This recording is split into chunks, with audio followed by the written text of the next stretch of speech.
Okay, you guys, so today we're going to continue reading A Chair for My Mother. Okay, so when we started reading it, remember, we were first introduced to this family. A little girl, her mom, and a grandma. And we learned that the mom works at this diner here, and sometimes after school, the little girl will go and help, and she'll do little jobs around the diner. And in return, the boss will give her some change. Okay, so we can see here that maybe the mom is a really hard worker, and it seems like the little girl might be a hard worker too, because she's coming to the diner to do some tasks after school. And I know sometimes after school we can be tired, but she's not letting that tiredness stop her, okay? Then we saw this jar here on this page, and we found out that when the little girl comes home from the diner, she counts her change and she puts her change into this jar. And when the mom comes home from work, she'll put all of her tip change on the table, and and then the daughter counts the change and puts it into the jar too. So at this point, they haven't told us quite yet what they're saving money for, but I think it's kind of interesting that they're both saving money for something. And then on this page, we found out that not only is the mom and the daughter saving money, but the grandma puts her extra change that she saved in the jar as well. So the grandma does a lot of shopping sometimes, and she'll find a good bargain on things like tomatoes or bananas, and so the money that she saved on those fruits and vegetables, she puts the coins into the jar. And remember, we said the bargain is like a really good deal. Okay, so they haven't told us yet what they're going to save their money for, but we're going to continue reading to see if we find out. When we can't get a single other coin into the jar, we are going to take out all the money and go and buy a chair. Yes, a chair. A wonderful, beautiful, fat, soft armchair. We will get one covered in velvet with roses all over it. We are going to get the best chair in the whole world. That is because our old chairs burned up. There was a big fire in our other house. All our chairs burned. So did our sofa, and so did everything else. That wasn't such a long time ago. So here, they're telling us that they're wanting to buy this chair. The velvet chair with the roses on it. And I know velvet is a word that we might not quite understand yet. Do any of you guys know what velvet means?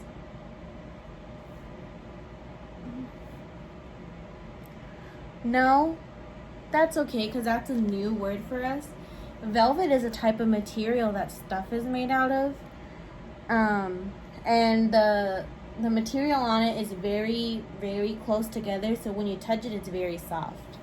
But it's not soft like our stuffed animals and stuff like that. It's a different kind of soft, okay? Here they're telling us why they're looking for that chair. It says all of their chairs burnt up in a fire. My mother and I were coming home from buying new shoes. I had new sandals. She had new pumps. We were walking to our house from the bus. We were looking at everyone's tulips. She was saying she liked red tulips, and I was saying I liked yellow ones. Then we came to our block. So here they're telling us a little story within our story. And it says that her and her mother were out shopping. The little girl had new sandals, and it says that the mom had pumps. Do you guys know what pumps are?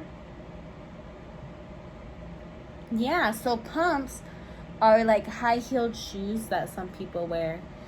If we can look here at the bottom, we can see maybe these are the sandals that the little girl got, and then these are probably the pumps that the mom bought from the store.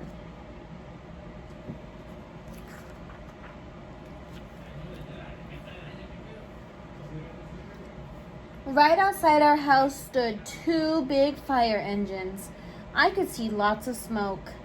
Tall orange flames came out of the roof. All the neighbors stood in a bunch across the street. Mama grabbed my hand and we ran. My Uncle Sandy saw us and ran to us. Mama yelled, "Where's Mother?" I yelled, "Where's my grandma?" My Aunt Ida waved and shouted, "She's here, she's here. She's okay. Don't worry." Grandma was all right. Our cat was safe too, though it took a while to find her. But everything else in our whole house was spoiled. So I know sometimes when we see the word spoiled, sometimes we think of like food that has gone bad, like spoiled milk. But I think in this context, it's telling us that the stuff in the house was ruined. Okay, they're not able to use it anymore. Nothing was very saved. But that was okay because the grandma was safe, the mom was safe, the little girl was safe, and the cat was safe. They're showing us here the cat was in the dumpster hiding, probably because the cat was a little bit scared.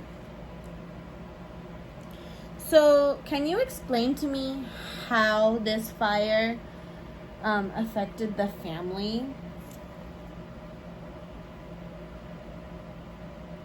Yeah, so it took everything that it had, but it seems like they were okay, just because their family was safe. That was all that really mattered to them, because it doesn't really say here that they were sad because all of their stuff was gone. They were just relieved to find out that their family was safe. And so we see these big red trucks here, and I know in social studies we have been working on community helpers. Do you guys know who we would call in case of a fire? Yeah, the firefighters. So the firefighters are here because they're going to help us put out the fire. Do you guys remember some of the ways that we've learned about firefighters, how the firefighters help the community? Yeah, so sometimes they rescue animals if they're stuck. What else? Yeah, they put out the fires, just like in this picture here. You can see them with the water.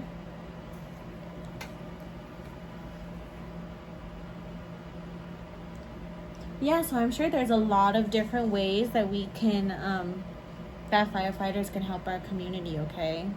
But that is all we're going to have time for today, because our reading time is finished. But there's going to be an assignment in your Readers and Writers Journal for you to work on that has to do with the story. Don't forget that the story is also in the materials for the week, just in case you need to remember something from the story to help you, okay? Great job, you guys. I'll see you for math.